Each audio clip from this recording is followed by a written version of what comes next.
Welcome back to the Perek Project. When I was a child in school, every so often we would put on a performance or a show, and beforehand there would be a lot of talk amongst us about who would get picked for the big parts. And if we got picked for a small part where we just had a few lines, it was really disappointing. Now, thankfully, I've grown up. But I think that attitude still stays on with us in life. We feel like there are some opportunities, some mitzvahs that are big mitzvahs, and we get excited to do them. And then there are others that we feel like, oh, they're just small mitzvahs. So let's examine whether there is any truth to it, whether in life we should be pursuing those big opportunities and feeling disappointed when we only do small mitzvahs. So, Ben Azai tells us, he says, run to perform even a minor mitzvah. He's telling us that we become conditioned to obey God's will. And even if we do a small mitzvah, it will lead to us doing bigger mitzvahs. Why? Because if you think about it in life, the small decisions that we make, not only does it influence the here and now, but it influences the decisions that we're going to make later on. So he's telling us when it's something that in our eyes seems like a small opportunity, a small mitzvah, we should seize the moment. We should never feel like spiritually satisfied, like, oh, I've made it. But instead, we should constantly be pursuing and running, his phrase is running after the opportunity to do a mitzvah, as though it was the first time we've got that opportunity to do that. And this is even for mitzvahs that we feel like we're always going to have the opportunity to do, where it's a daily mitzvah or something like that.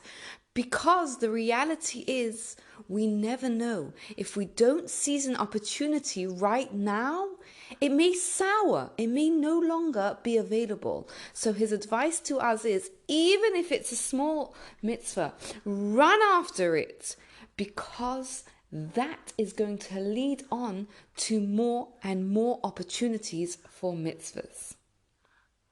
And on the other hand, he tells us to flee from wrong actions for the same reason, because every wrong action that we take, it dulls our conscience even a little bit, and it makes the next one easier to do. It's like our spiritual muscles. When we do good, we're building up our positive spiritual muscles, and the same when we do bad, when we make mistakes, when we do wrong, it builds up our negative spiritual muscle. Every action that we do unleashes a spiritual chain reaction. And not only is this a natural phenomena, as it creates habits within us. When we do good, it creates good habits. When we do bad, it creates bad habits. On top of this, we're told that when we seize the opportunity, whether it's for good or for bad, God rewards us by giving us similar opportunities. So the reality is that even though we may feel tempted to think like, oh, it was nothing, it was no big deal, even the small actions we take, whether for positive or negative, they have big consequences for us in our life. So we should run after those positive mitzvahs and run away from wrongdoings. Just like there is a hidden potential in seemingly small actions, so too there is a hidden potential in people and things. And we're told, don't be scornful of any person or thing, because there is no person without a time and there's no thing without a place. We're told not to insult anyone, even someone who we feel is inferior. Even from a selfish point of view, we shouldn't do this, because you never know. You never know when you harm someone, you insult them, and then it may come back to bite you, because you think, this person, what do I need them for? And you never know where life is going to take you. But also on a deeper level and on the truthful level, we have to treat everyone properly, because every single person plays a role in God's plan. And on a level, it's almost like an insult to God to suggest that this person is superfluous. Now, what's interesting about here is that the level that he's saying that we have to treat other people is such a high level, because he's saying because God created them and God put them in the world, that means there's a purpose. Now, that means regardless of how they behave, I have to give them their respect. Obviously, if you need to protect yourself, you have to do that. But we can't just insult someone, because every person has its place. And of course, this applies to us as well. Sometimes the way we talk to ourselves is worse than the way we talk to other people. But we can't. We're God's creation. We're God's child. We can't let ourselves be the subject of abuse, whether it's from other people or from ourselves, because we have a place in God's plan. And the same is of every single thing in this world. King David felt like he understood why God had created everything except for three things. He'd said, I don't understand, God, why you created insanity, why you created fleas, and why you created spiders. He couldn't understand their place in the world.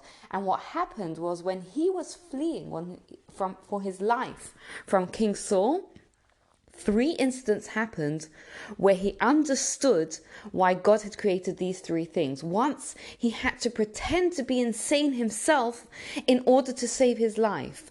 A second time, he was trying to escape from the cave, and King Saul was standing there right next to him, and a flea bit King Saul's leg, and King Saul moved his leg, and King David, as a result, was able to escape. And the third time, he was in a cave, and God sent a spider to spin a web on the entrance of the cave. And as Saul was walking past, he saw that there was a spider web. So he thought to himself, oh, there can't be anyone in that cave. And he went on past. He didn't look in there. And that saved King David's life. And King David said, wow, I understand how every single thing has a place in God's plan. So we can never write anything or any person off, because everything and every person has a place in God's plan.